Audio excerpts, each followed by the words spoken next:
నమస్తే, welcome to four sights TV.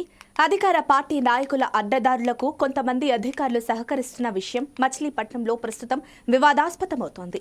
అధికార party నాయకుల ఆదేశాలే శిరోధార్యంగా మచిలీపట్నం తహసీల్దార్ కార్యాలయం అర్ధరాత్రి 6,000 అక్రమ ఇళ్ల పట్టాలకు తయారీకి వేదికగా నిలిచింది. తహసీల్దారు కార్యాలయంలో వేల సంఖ్యలో ఇళ్ల పట్టాలకు సంబంధించిన పత్రాలను సిద్ధం చేస్తున్నారన్న విషయం తెలుసుకున్న కొల్లు రవీంద్ర, టీడీపీ, జనసేన నాయకులు అక్కడకు చేరుకున్నారు. వీరి రాకను గమనించిన ఓ పీఆర్ఓ పెద్ద సంఖ్యలో పట్టాలతో కూడిన కట్టను పట్టుకుని పరారయ్యారు. పీఆర్ఓను నాయకులు వెంబడించి పట్టుకునే ప్రయత్నం చేసేలోపే అతని వద్ద ఉన్న పత్రాలను మరో వ్యక్తి ద్వారా కనుమరుగయ్యేలా చేశారు. ఈ సమయంలో ఆఫీసులో ఎందుకున్నారని అడిగితే మూడాకు సంబంధించిన పనులు చేస్తున్నామని అధికారులు చెబుతున్నారని విమర్శించారు. ఎంఆర్ఓ తీరును నిరసిస్తూ కార్యాలయం ఎదుట కొల్లు రవీంద్ర తమ కార్యకర్తలతో బైఠాయించి ఆందోళన వ్యక్తం చేశారు. మచిలీపట్నం శాసనసభ్యుడు మాజీ మంత్రి పేర్ని నాని ఇవాళ వాళ్ళ కుమారుని ఆందోళన ఎక్కించడానికి రకరకాల అడ్డదారులు చేస్తూ ఇవాళ ఓడిపోతామనే భయంతో ఇవాళ ప్రజల్ని మళ్ళీ మోసం చేయడానికి ఇవాళ దొంగ పట్టాలు సృష్టిస్తూ ఎంఆర్ఓ ఆఫీసులో అర్ధరాత్రి 1 గంట 2 గంటల వరకు స్వయంగా కూర్చుని పట్టాలు తయారు చేయించి అవన్నీ కూడా ఆన్లైన్ చేయకుండా తీసుకెళ్ళి వాళ్ళందరూ కూడా ప్రజలకి ఇస్తూ పట్టాలు ఇచ్చినట్లుగా నటిస్తూ ఉన్నాడు. ఇది చాలా మోసం, దగ, కుట్ర. ఎందుకంటే ఇవాళ ఎస్ఎఫ్ అంట, ఎస్ఎఫ్ నెంబర్ 168 అంట. అసలు ఎస్ఎఫ్ నెంబర్ 160 అంటే ఎస్ఎఫ్ అంటే ఏంటని నేను అడుగుతుంది జరిగింది. స్ట్రీట్ ఫీల్డ్ అంట. స్ట్రీట్ ఫీల్డ్కి పట్టాలు ఇస్తారా? శ్మశానాలకు పట్టాలు ఇస్తారా? ఏదైతే ఇవాళ మడుగు పోరంబోకులకు పట్టాలు వస్తాయా? అసలు ఇవన్నీ కూడా సుప్రీంకోర్టు ఆర్డర్ ప్రకారం ఎక్కడా కూడా వచ్చే పరిస్థితి లేకపోతే ఇవాళ తీసుకెళ్లి వాళ్ళందరూ కూడా పట్టాలు చేతిలో పెట్టి ఇదిగో మీకు పట్టాలు ఇచ్చేసానని చెప్పి ఎన్నికల్లో ఓట్లు దండుకోవడానికి ఒక కపట నాటకం ఆడుతా ఉన్నాడు. ఇంత కుట్రలు చేయాలా? పదవుల కోసం ఇంత కకృతి పడాలా? నీ కొడుకుని ఆందోళన ఎక్కించాలని చెప్పి ప్రజలను మోసం చేస్తావా? పట్టపగలు పచ్చి అబద్ధాలు చెప్తావా? పేరు నాని, సమాధానం చెప్పండి. ఇంత మోసమా? ఇవాళ 4.5 సంవత్సరాలు 5 సంవత్సరాలు మీరు పట్టించుకోవాలా. 2-3 రోజుల్లో ఎలక్షన్ కూడా రాబోతా ఉంది. నెల రోజుల్లో ఎలక్షన్ కంప్లీట్ కాబోతా ఉన్నాయి. ఇప్పుడు కావాలని చెప్పి ప్రతి ఊర్లో, ప్రతి గ్రామంలో, ప్రతి బందరు మున్సిపాలిటీలో పొజిషన్ సర్టిఫికెట్లని, పట్టాలని చెప్పి ఇంటింటికి జనాన్ని పంపించి, వాలంటీర్లు పంపించి, సచివాలయ ఎంప్లాయీస్ పంపించి ఎందుకు ఈ మోసం? అధికారులు చెప్తాను, దీని మీద నేను 15 రోజుల క్రితమే కలెక్టర్ గారు దీని మీద ఎంక్వైరీ జరిగింది. తప్పకుండా స్ట్రీట్ ఫీల్డ్ అనేది ఎక్కడ ఉండదని చెప్పి స్వయంగా కలెక్టర్ గారే నాకు చెప్పడం జరిగింది. ఇవాళ మళ్ళీ రాత్రికి ఇంటి పనులు వేస్తారు. మడుగు పోరంబోకుల్లోనూ లేకపోతే ఏదైతే చట్ట ప్రకారం వాళ్ళకి ఎప్పటికీ కూడా పట్టాలు రానటువంటి స్థలాల్లో వాళ్ళని ఇల్లు వేసుకోమని చెప్పి రాత్రికి వాళ్ళకి పన్నులు వేయించి రాత్రికి ట్యాప్ కనెక్షన్లు ఇప్పించి ఎందుకు మోసం చేస్తున్నావు, దగా చేస్తా ఉన్నావు? కొనివ్వండి. సెంటు భూమి అన్నారు, దిక్కు మొక్కు లేదు అక్కడ. ఇవాళ G+3 6,400 ఇళ్ళు కట్టించాం. 6,400 ఇళ్ళు ఈ రోజు వరకు మీరు 5 సంవత్సరాలు ఎందుకు మీరు ఇవ్వలేదు? ఇది కుట్ర కాదా, మోసం కాదా, దగా కాదా? ఇవాళ ఇవన్నీ గురించి అధికారులను అడిగితే ఇవాళ నేను ఆన్లైన్లో చెక్ చేయమని చెప్పి వాళ్ళు ఇచ్చినటువంటి పట్టాన్ని తీసుకెళ్ళి నెంబర్ చూపిస్తే వాళ్ళు రావాలి వీళ్ళు రావాలని చెప్పి డీటీ గారు దొంగ నాటకం ఆడుతూ ఉంది. ఆవిడ ఒక బాధ్యత కలిగినటువంటి అధికారులు ఈ రకంగా వ్యవహరించడం కరెక్టా? ఇవాళ విఆర్ఓల్ని, ఆర్ఐల్ని, ఎంఆర్ఓ ఆఫీసులో ఉన్నటువంటి ప్రతి ఒక్క అధికారిని నేను అడుగుతా ఉన్నా, మీరు చట్ట ప్రకారం చేస్తా ఉన్నారా? లేదంటే మీకు రావాల్సినటువంటి మీ పోస్టింగ్ల కోసమో లేదా వాళ్ళు ఇచ్చే కమిషన్ల కోసం కక్కుర్తిపడి ఇలాంటి కార్యక్రమాలు చేస్తే మీ జీవితాలు పోతాయి, మీ బిడ్డల జీవితాలు పోతాయి. ఇవన్నీ నేను అధికారులందరూ కూడా గతంలో కూడా చాలాసార్లు చెప్పాం. ఖచ్చితంగా రేపు అధికారంలోకి వచ్చిన తర్వాత ఎవరైతే తప్పుడు పనులు చేశారో వాళ్ళు ఎక్కడైనా సరే ఈ భూమండలంలో ఎక్కడున్నా సరే తీసుకొచ్చి నడి రోడ్డు మీద నిలబెట్టి కోర్టు ముందు నిలబెడతాం. దానికి ఆ రోజున మీరే బాధ్యులవుతారు అని కూడా క్లియర్గా చెప్పడం జరిగింది. ఇవాళ నేను దీని మీద చాలా సీరియస్గా తీసుకున్నాను. ఎందుకంటే ఇది చాలా దుర్మార్గం. ఇన్ని సంవత్సరాలు వాళ్ళని మోసం చేశారే, పచ్చి మోసం చేశారే. ఇవాళ రోడ్ల మీద వాళ్ళు ఉంటా ఉంటే కనీసం మాస్టర్ ప్లాన్ తయారు చేయొచ్చు కదా. మాస్టర్ ప్లాన్లో మార్చిన తర్వాత మీరు పట్టాలవచ్చు కదా. మాస్టర్ ప్లాన్ పేరుతో ఒక 2 సంవత్సరాలు వాళ్ళ దగ్గర నుంచి డబ్బులు వసూలు చేయటం, దండుకోవడం, ఇదంతా కూడా ఒక కుట్రపూరితంగా జరుగుతోంది. ఖచ్చితంగా దీని మీద మేము కలెక్టర్ గారు కూడా మేము చెప్పడం జరిగింది. అవసరమైతే న్యాయ పోరాటం చేస్తాం. అవసరమైతే ఈ అధికారులు దీని మీద చర్యలు తీసుకోకపోతే నేను ఆమరణ నిరాదీక్ష చేయడానికి కూడా సిద్ధంగా ఉన్నాం. ప్రజల్ని మోసపోనివ్వకుండా కాపాడుకోవాల్సినటువంటి బాధ్యత మాకుంది. కాబట్టి ఖచ్చితంగా మేమందరం కూడా ఇవాళ జనసేన, తెలుగుదేశం, భారతీయ జనతా పార్టీ దీని మీద చాలా చిత్తశుద్ధిగా పనిచేస్తా ఉన్నాం. ఇది పేరుని నాని ఇవాళ తన సొంత ఓడిపోతామనే భయంతో కొడుకుని అందలం ఎక్కించడం కోసం ఇలాంటి దొంగ తప్పుడు పనులు, దొంగ పట్టాలు సృష్టించి ప్రజల్ని మోసం చేసే కార్యక్రమాలు చేస్తున్నాడు. ఇది జరగను అని కూడా తెలియజేస్తాం. గవర్నమెంట్ ప్రింటింగ్ ప్రెస్ నుంచి వచ్చిన ఎన్పిఐ కన్వీనియన్స్ షీట్స్ డిస్ట్రిబ్యూషన్ సంబంధించి రెగ్యులర్గా మాకు రివ్యూ జరుగుతుంది. అలాగే పెండింగ్ ఉన్న వాటి మీద మేము రీజన్స్ కూడా సబ్మిట్ చేయాల్సి వస్తుంది. ఏదన్నా టెక్నికల్ ప్రాబ్లం ఉన్నా కానీ, లేదంటే కనుక లబ్ధాడు ఈకేవైసీ పడమని ఇలాంటి టెక్నికల్ ఇష్యూస్ ఉన్నాయని కూడా మాకు తెలియజేయమని అన్నారు. కాబట్టి మేము అన్ని కూడా ఎలాంటి కేసెస్ ఏమున్నాయని ప్రతిరోజు మేము తెలియజేయాల్సి వస్తుంది. అట్లాంటి 2 రోజుల క్రితం వచ్చిన కన్వీనియన్స్ డీడ్స్ని మేము సెపరేట్ చేసుకుంటున్నాం. అట్లాగే ఏదైనా కానీ ఎందువల్ల రిమార్కులు ఉన్నాయని మీరు సబ్మిట్ చేసుకుని అలాంటి ప్రిపేర్ చేసుకున్న సందర్భంలో మా డీటీ గారు చేస్తున్న సందర్భంలో ఒకరిద్దరు వచ్చి ముందుగా ప్రశ్నించడం జరిగింది. తీసుకుని వీడియోలు తీసుకుని మీరు ఈ టైంలో కింద పనిచేస్తున్న దొంగ పట్టాలు ఇప్పుడు ఈ టైంలో మీరు ప్రిపేర్ చేసి ఇప్పుడు ఇవ్వాల్సినంత అవసరం ఏంటనేది నివేదించడం జరిగింది. తర్వాత ఆ విషయం వాళ్ళు నా దగ్గరకు వచ్చి చెప్తే మేము చెప్పడం జరిగింది. ఇవన్నీ కన్వీనియన్స్ డేట్స్ మేము ఇట్లా ఇవ్వడం జరుగుతుంది. మేము ఎట్లాంటి ఫేక్ అలాంటిది ఏమీ కాదు, మీరు అనుకున్న అభ్యోగం చేసినట్టు ఎట్లాంటి కాదని మేము వివరంగా చెప్పడం జరిగింది. వాళ్ళు వెంటనే వెళ్ళిపోయారు. మళ్ళీ వెంటనే ఒక 10 minutesలో కొల్లు రవీంద్ర గారు ఒక 30 మంది మా ఛాంబర్కి వచ్చి ఈ టైం వరకు ఎందుకు పని చేస్తున్నారు, ఇవన్నీ కూడా ఇప్పుడు ఈ టైంలో మీరు ఎలా ఇవ్వాల్సినంత అవసరం వచ్చింది అని చెప్పడం జరిగితే మేము దానికి వివరంగా ఎక్స్ప్లెయిన్ చేసి వాటిని చూపించడం కూడా జరిగింది. జరిగినా కూడా వాటిని వారు ఇప్పటికిప్పుడు మీరు ఇవ్వాల్సింది రాత్రి పని చేయాల్సిన అవసరం వచ్చిందని చెప్పి ఆ రోజు టైం అయింది 9 అయింది. మేము అప్పుడు కోర్టు కేసు కానీ రేపు పొద్దున్న ఇన్స్ట్రక్షన్ పంపించాల్సింది కానీ అలాగే పోలీస్ స్టేషన్లో ఈవెంట్ మిషన్ సేఫ్ కస్టడీ చేయాల్సిన ఇవన్నీ కూడా రావడంతో మేము ఉండాల్సి వచ్చింది ఆ టైం వరకు. మా డీటీ గారు కూడా మార్నింగ్ కోర్టుకి హాజరయ్యి మధ్యాహ్నం రావడం వల్ల ఆమె ఇన్ఫర్మేషన్ రెడీ చేయమని నేను చెప్పడంతో కూర్చుని అవన్నీ ఇన్ఫర్మేషన్ రెడీ చేస్తున్నారు. అంతే తప్ప ఇక్కడికి ఇంటెన్షన్గా చేసి వారు చెప్పిన అభ్యోగాలు ఎటువంటి ఇక్కడ ఏమి జరిగేయట్లేదు. ఎవరు ఒత్తిడిగా చేసేది ఏం లేదు. మేము రూల్కి విరుద్ధంగా ఏమీ ఎట్లాంటిది ఏమీ చేయట్లేదు. అన్నీ ట్రాన్స్పరెంట్గా జరుగుతున్నాయని కూడా ఆయన వివరంగా చెప్పడం జరిగింది. కానీ ఆయన మా అనుమతి లేకుండా వారు మాట్లాడుతున్నా వాళ్ళ సిబ్బంది కూడా వచ్చి మా ఆఫీస్ కార్యాలయంలో కొన్ని కాగితాలు వెరిఫై చేయడం జరిగింది. అది కరెక్ట్ కాదని చెప్పి మేము చెప్పడం జరిగింది. వాళ్ళు బయటికి ఈ రోజున వెళ్ళి ధర్నాగా స్లోగన్స్ ఇస్తూ ధర్నా చేయడం జరుగుతుంది. సరే వాళ్ళు ఇవ్వకూడదని చెప్పి కొల్లు రవీంద్ర ప్రధానంగా ఆరోపిస్తున్నారు. అవునండి, చాలా మంది పట్టాలు కొన్ని 100 పట్టాలు స్ట్రీట్ ఫీల్డ్ పేరు ఇచ్చారు.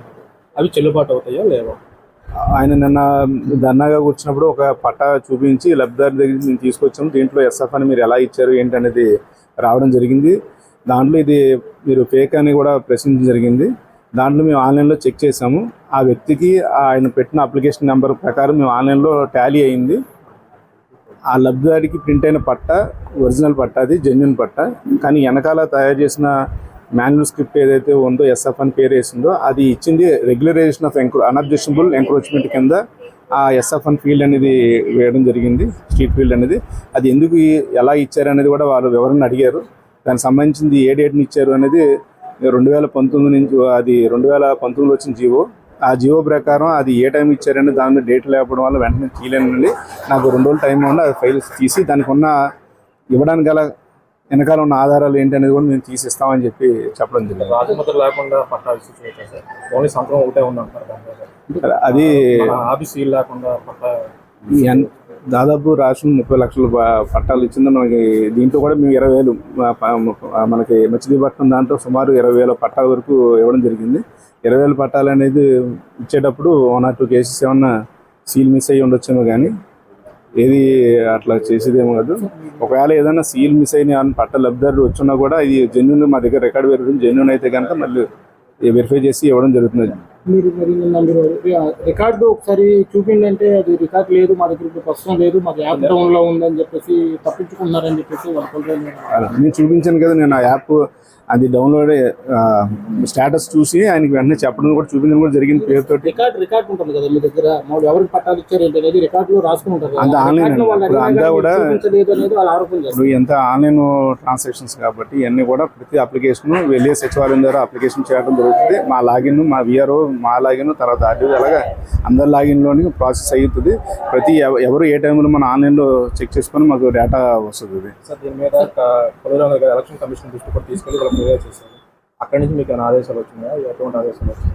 ఇదివరకు అలాంటిది ఎలక్షన్ కమిషన్ నుంచి లేదు. కానీ దీని మీద మాకు ఇన్స్ట్రక్షన్ అయితే వచ్చింది, కలెక్టర్ గారి దగ్గర నుంచి చేసిన దాని మీద ఎంక్వైరీ చేసి ఎవరైతే దాని బాధ్యత ఉంటే యాక్షన్ తీసుకుంటారని చెప్పడం జరిగింది. చెప్పి ఎట్లాంటి ఎవరు ఎప్పుడు కూడా జరగకుండా చూసుకోండి, ఎట్లాంటి అనవసరంగా తప్పుడుగా మనం మంచి చేసిన కానీ తప్పుగా వెళ్తుంది కాబట్టి చేసే ప్రతి పనిలో కూడా జాగ్రత్తగా చూసి చేయమని కలెక్టర్ గారు మాకు ఇన్స్ట్రక్షన్ విచారణ కమిటీ వేస్తాను మేడం. వేస్తున్నాను. మీరు ఈ రోజు తప్పు చేయలేదు, పారిపోయారని చెప్పేసి కొల్లు రవీంద్ర గారు బండి మీద పట్టాలు తీసుకుని దొంగ పట్టాలు పారిపోయారని చెప్పేసి లేదండి, పట్టుకున్నామని చెప్పేసి వాళ్ళు ఆరోపణ చేస్తున్నారు. అలా పారిపోయింది. మా స్టాఫ్ ఫైల్ తీసుకుని వెళ్ళిపోయారని చెప్పి చెప్పడం జరిగింది. కానీ ఆయన మా ఆర్ఐ గారు ఇక్కడే ఉన్నారు. ఆయన అసలు పట్టాలకు సంబంధించి డీల్ చేసేది ఏమి లేదు. ఆయన దగ్గర పట్టాలు కానీ ఏమీ ఉండవు, ఆయన దగ్గర ఏమి ఉండవు. ఆఫీసు విఆర్ఓ దగ్గర ఉండదు తప్ప ఆయనకి ఎటువంటి సంబంధం, ఆయన తీసుకెళ్లే అంత ఆలోచన కూడా ఆయనకి లేదు. ఆయన తీసుకెళ్ళి ఆయన ఆఫీస్లోనే ఉన్నారు. రెండోది విఆర్ఏ వెనకాల వాళ్ళ ఆఫీస్ బ్యాక్ సైడ్ ఉంటుంది, మా ఆఫీస్ బ్యాక్ సైడ్ ఉంటుంది గ్రౌండ్లో. ఆ యూరినల్కి వెళ్తుంటే వీళ్ళు 10 మంది ఒకసారిగా అతన్ని వెంబడించుకుని అతను భయపడి పరిగెట్టాడు తప్ప ఆయన చేతులు కూడా అప్పుడు ఆ టైంలో ఏం లేదు. ఒకవేళ పరిగెట్టిన చేతులు పట్టాలు ఉంటే కనుక వెంటనే వాళ్ళు కూడా తీసుకొచ్చేవారు కదా. కానీ ఆయన పరిగెట్టేసాడు, వీళ్ళని చూసి బారిపోయారని చెప్పి 10 మంది ఒకసారి ముక్కుముడిగా పరిగెట్టాడు, భయపడి పరిగెట్టాడు తప్ప లేదు. అతని తర్వాత వచ్చి వాళ్ళ ఎదురుగానే చెప్పడం జరిగింది. మన విఆర్ఏని కూడా వాళ్ళు ఎట్లాగా మ్యాన్ హెల్డింగ్ చేయడం జరిగిందని నేను చెప్తున్నాను. ఆయన యూనియన్కి వెళ్తుంటే అతను వెళ్తున్నది పట్టాలు దాయడానికి ఏమో అని చెప్పి ఆయన వెంబడించారు. ఆయన దాంతో ఆయన 10 మంది పరిగెట్టేటప్పటికి దేనికి భయపడి ఆయన పరిగి తీశారని చెప్పి మాకు ఆయన చెప్పడం జరిగింది. బందర్లో మీరు ఇచ్చిన పట్టాలు. ఓకే, అందరికీ నమస్కారం. నేను జాయింట్ కలెక్టర్ కృష్ణ. నా పేరు గీతాంజలి శర్మ. ఈరోజు తహసీల్దార్ మచిలీపట్నం ఆఫీస్లో కొంతమంది కొల్లు రవీంద్ర గారు, బండి రామకృష్ణ గారు, ఇంకా వాళ్ళతో పాటు సపోర్టర్స్ ఇక్కడికి వచ్చి వాళ్ళు స్టేట్ చేశారు దట్ మన తహసీల్దార్ ఆఫీస్లో ఫేక్ పట్టాస్ అని ప్రిపేర్ చేసుకుంటున్నారు ఇక్కడ కూర్చొని. అది ఒక కంప్లైంట్ ఇచ్చారు. ఇప్పుడు 2 days ముందు కూడా ఈ కంప్లైంటే వీళ్ళు మాకు జాయింట్ కలెక్టర్ అండ్ కలెక్టర్కి కూడా ఇచ్చారు. సో దానిపైన ఇప్పుడు మనము ఎంక్వైరీ ఒకటి కమిటీ వేసాం. దాంట్లో జాయింట్ కలెక్టర్ చైర్పర్సన్, దెన్ ఇంకా వేరే కాన్స్టిట్యుయెన్సీ నుంచి 3 సీనియర్ ఆఫీసర్స్ని వేసాం. దాంట్లో ఇంకొక డెప్యూటీ కలెక్టర్, ఒక ఏసీపీ మున్సిపాలిటీ నుంచి అండ్ ఇంకొక సర్వేయర్ని మనము పెట్టేశాము. సో దట్ ఏమి ఇన్ఫ్లుయెన్స్ లేకుండా ఇక్కడ నేను చైర్మన్గా ఇది ఒక ఎంక్వైరీ చేసుకొని అసలు ఇది జరుగుతుందా లేదా అని కనుక్కుంటాం. కొన్ని పట్టాస్ అయితే ఇప్పుడు ఇక్కడ కూర్చొని మనం చూసాము, అవన్నీ అంటే చూసిన వరకు దే ఆర్ ఓకే. ఎందుకంటే మాకు ప్రభుత్వం నుంచి ఎన్పిఐ స్కీమ్, నవరత్నాలు పేదలందరికీ ఇల్లు స్కీమ్ కింద కొన్ని కన్వీనియన్స్ డీడ్ మాకు ప్రింట్ చేసి ఇచ్చారు. సో అలాంటి పట్టాస్ కూడా ఉన్నాయి, కొన్ని ఖాళీ పట్టాస్ ఉన్నాయి, ఇంకా కొన్ని పట్టాస్ మీద సర్వే నంబర్ బట్టి వాళ్ళు కూడా చూపించారు కొన్ని పట్టాస్ ఫేక్ అని చెప్తున్నారు. సో ఇప్పుడైతే అవన్నీ పట్టాస్ మనము తీసుకెళ్తాం కలెక్టరేట్కి. సో ఐ విల్ బి నా కస్టడీలో ఉంటుంది. అండ్ ఎట్లాగో రేపు ఒక ఎంక్వైరీ పెట్టి అందరి మీద, వాళ్ళు కొంతమంది పేరు కూడా ఇచ్చారు మా ఆఫీసర్స్ మీద, they have raise some questions కాబట్టి ఆ ఆఫీసర్స్ని కూడా పిలిచి అఫ్ కోర్స్ పర్సనల్గా ఒక హియరింగ్ పెట్టి వాళ్ళ వైపు నుంచి కూడా ఏమైనా ప్రూఫ్ ఉంటే దాన్ని బట్టి మనము యాక్షన్ తీసుకుంటాం. ఖచ్చితంగా ఇక్కడ ఏమైనా మిస్టేక్ ఉంటే మన స్టాఫ్ నుంచి if any wrongdoing has been done ఖచ్చితంగా యాక్షన్ తీసుకుంటాం, దాంట్లో ఏం డౌట్ లేదు. అంటే వీళ్ళు అవును కాదు, అది ఇవ్వడానికి మాకు కొన్ని ప్రొసీజర్స్ ఉంటాయి. ఎస్ఎఫ్ నంబర్ మన మీద ఇవ్వకూడదు అని ఏం లేదు, కానీ ఒక జియో ఉంది. దాని ప్రకారము ఆ కండిషన్, అక్కడ ఉన్న ఇల్లు ఆ కండిషన్ సాటిస్ఫై చేస్తుందా లేదా, దాన్ని బట్టి మనము ఒక సబ్ కలెక్టర్ ఆర్డీఓ లెవెల్ ఒక కమిటీ ఉంటుంది. అక్కడ ఆర్డర్స్ ఇచ్చిన తర్వాతనే అక్కడ స్టాంప్ పెట్టి మనం పట్టాస్ ఇచ్చేస్తాం. అర్థం కాలేదు. పట్టా ఇవ్వకుండా ఏమీ అవదు కదా. అంటే కాదు మేడం, సీల్ లేకుండాను రాజముద్ర లేకుండా కూడా ఇలా పట్టాలు అన్ని పాత తహసీల్దార్ సంతకాలతో కూడా ఇచ్చేస్తున్నారు. వాళ్ళు ఇచ్చేస్తున్నారు, పెట్టుతున్నారు, రవీంద్ర గారు కూడా చెప్తున్నారు. ఎస్ అవి మీరు పరిశీలించారా మేడం? అది కాదు, ఇప్పుడు నాకు చూపించారు. ఇప్పుడు ఈ రోజే ఆ కమిటీ ఫైనలైజ్ అయింది కాబట్టి రేపటి నుంచి దానిపైన అన్ని, ఇప్పుడు మాకు మచిలీపట్నం అర్బన్ లో చాలా స్ట్రీట్ ఫీల్డ్స్ ఉన్నాయి. వీళ్ళు ఒక స్ట్రీట్ ఫీల్డ్ చూపించారు. అసలు అక్కడ గతంలో ఏమైనా ఆర్డర్స్ వచ్చాయా లేవా, కొన్ని 2019-20 కూడా రెగ్యులరైజ్ అయింది నేను అనుకుంటా వాళ్ళు చెప్పిన ప్రకారము. అక్కడ అసలు ఇది కరెక్టా కాదా నేను చెక్ చేసుకోవాలి. ఇప్పుడు అంటే ఎన్పిఐ కన్వీనియన్స్ మాకు దాదాపు ఐ థింక్ 14,000 టోటల్ పట్టాస్ ఉన్నాయి. ఎన్పిఐ బెనిఫిషరీస్ వాళ్ళకి లేఅవుట్స్ ఉన్నాయి. సో ఆ 14,000 మొత్తం మనం ప్రింట్స్ చేసి బ్యాచ్ గా ఇస్తున్నాం. ఇది మొత్తం జిల్లా, మొత్తం స్టేట్ లో మనం చేపిస్తున్నాం. ఇక్కడ మచిలీపట్నం అర్బన్ లో ఎక్కువ నంబర్స్ ఉన్నాయి మన వేరే గుడివాడ కంటే ఆర్ గన్నవరం కంటే. మచిలీపట్నం అర్బన్ లో ఎక్కువ 14,000 to 16,000 బెనిఫిషరీస్ ఉన్నాయి. వాళ్ళందరికీ పట్టాస్ ప్రింట్ చేశాం. ఇంకా డిస్ట్రిబ్యూట్ చేయాల్సినవి కొన్ని ఉన్నాయి. సో అవన్నీ కూడా ఇక్కడ ఉన్నాయి. అధికారులు పంపిణీ చేయాల్సిన పట్టాను వైసీపీ కార్యకర్తలు పంపిణీ చేస్తున్నారు ప్రధాన ఆరోపణ. ఓకే, అధికారులు లేకుండా వైసీపీ కార్యకర్తలు అలా ఇవ్వడానికి వీళ్ళకి ఏమన్నా స్పెషల్ డ్యూటీస్ గానీ ఉన్నాయి సార్? వాళ్ళు డిమాండ్ చేస్తారు నైట్ పూట ఈ దొంగ సంతకాలు పెట్టి. నేను కూడా రాత్రి 10-10:30 వరకు ఆఫీస్ లో ఉంటానండి. నైట్లు ఉన్నారు కాబట్టి దొంగ చేస్తున్నారని ఏమి అనడానికి లేదు. ఇక్కడైతే మొత్తం ఎంక్వైరీ చేపిస్తాం. ఓకే, నైట్ లో మా తహసీల్దార్ ఆఫీస్ లో ఇప్పుడు చాలా వర్క్ ఉంటాయి. మాకు ఎలక్షన్ టైంలో ఈవీఎంస్ కూడా మనం ఈ రోజు షిఫ్ట్ చేసాం కాబట్టి ఉంటారు, ఖచ్చితంగా ఉంటారు. నైట్ లో ఉన్నారు కాబట్టి దొంగ చేస్తున్నారు. అలా పారిపోయారు అని చెప్పేసి అలా అభియోగం చేస్తున్నారు. మీరు రెవెన్యూ చూసి వాళ్ళు పారిపోయారు, మామూలుగా బైక్ మీద తీసుకుని వెళ్ళిపోతున్నారు పట్టాలని చెప్పేసి వాళ్ళ దగ్గర వీడియో ఉన్నాయి చెప్తున్నారు. అది నేను ఎంక్వైరీ చేయాలి. లేదు, నాకు షేర్ చేశారు. ఇప్పుడు నేను చూసుకోవాలి. రేపు మార్నింగ్ ఎంక్వైరీ స్టార్ట్ చేస్తాను.